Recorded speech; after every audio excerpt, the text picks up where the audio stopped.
Good day, ladies and gentlemen, and welcome back to the channel. As you can see outside, it is not good again. More snow today, more snow overnight, and I can tell you this is a horrible place to live from the months of November to February. And if I could be anywhere warm right now for these months, I would be, whether it be, if I ever get the money, it'll be someplace like, Texas, Florida, Arizona, the Sahara Desert, as long as it's warm and there's no snow.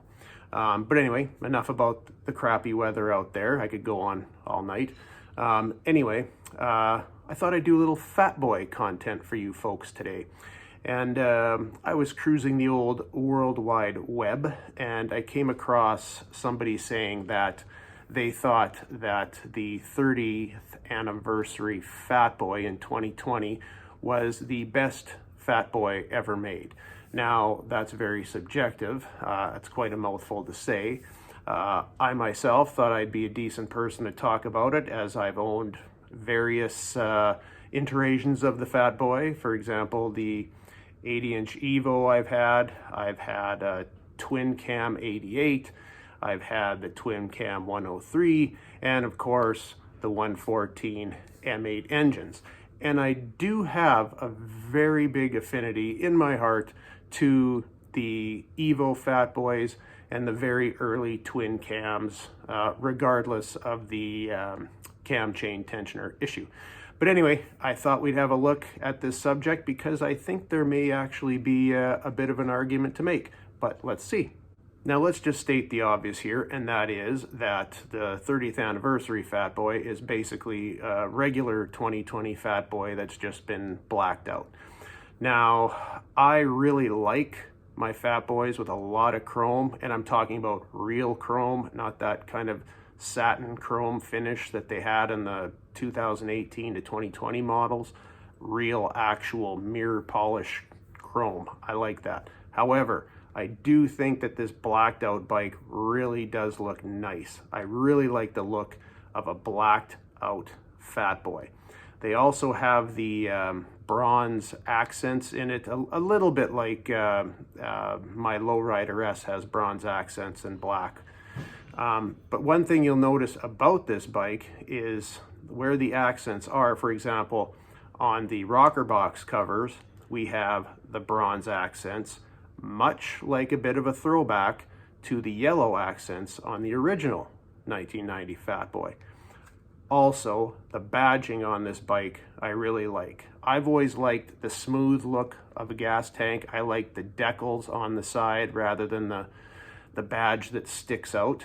And I was happy to see that on this model, they went back to that Willie G styled aviation kind of double-winged emblem that they used to have on the bikes back in the day. I really like that. They also have the little yellow circle in there as well, the little ring, which is again another throwback to the original Fatboy. Now let's look at the way this bike is set up. As I said, this is a 2020 model, so it is on the revamped Softail platform with the mono shock underneath the seat, and this is a definite upgrade in suspension to the previous 2018 models. Now, Harley suspension is never perfect, but you have to admit that this is a definite upgrade in that area here. Also, you have to look at the power plant of this engine. I don't think there's an argument that can be made that if you're looking at these engines across the board, the Milwaukee 8114 obviously puts out more performance, more torque, more horsepower than the 80-inch Evo and the twin cam models before it. As I said, I've had a 103 and an 88. The power in the M8 is by far and away much better in this bike than in the previous models. Now, if I'm going to sing this bike's praises, I also have to talk about the drawbacks, and that is, again, that this is just a 2020 Fatboy that's blacked out with different badging. And I really wish Harley would have gone a little bit more in the ways to make this more of a special anniversary issue. And I've actually had these criticisms with the Icon models that Harley brings out, because they're basically just a regular model with a different paint job and a different seat. I really think if they're going to add that premium price tag to these, and they're going to call them Icon models that are a throwback, they should do more to them. I'm sure if Harley ever does decide to make a Fatboy Icon, which I'd actually like to see them do, I'm pretty sure it's just going to be a straight up gray painted bike with some yellow accents on it.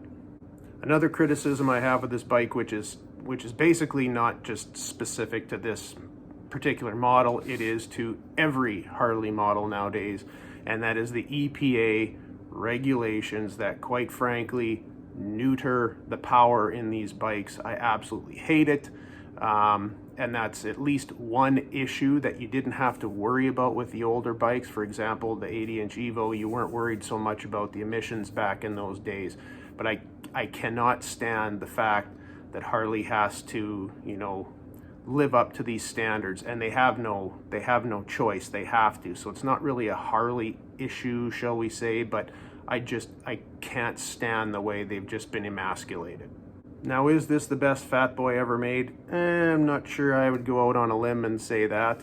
I'm sure a lot of people would point to things like the CVO Fatboy or the Fatboy Low, for example, that would say they're the best. But you got to say that at least a Fatboy, that blacked out badass looking bike with all the power and suspension and, I guess, tech of present day, obviously is a step up from the older models. That being said, there's definitely something to be said about that older styling. I myself, like I said before, I'm a big fan of the straight up 80-inch Evos from the early days in the 90s. This would be a more updated model that I would look at getting if I was trading in my lowrider. This would definitely be something I would be looking at for a newer model. However, I still really like the old Evo Fatboys and the very early twin cam models. If I had a choice, I'd probably like to get one of those in one of these days. But anyway, what do you guys think? Is it the best Fatboy made, or what are the other ones that you would consider to be the best? Let me know, because this is highly subjective and everybody has their own opinion, but I'd be interested to have a little conversation on it. But anyway, I'm gonna go out and probably move some snow. So anyway, until next time, we'll catch you later.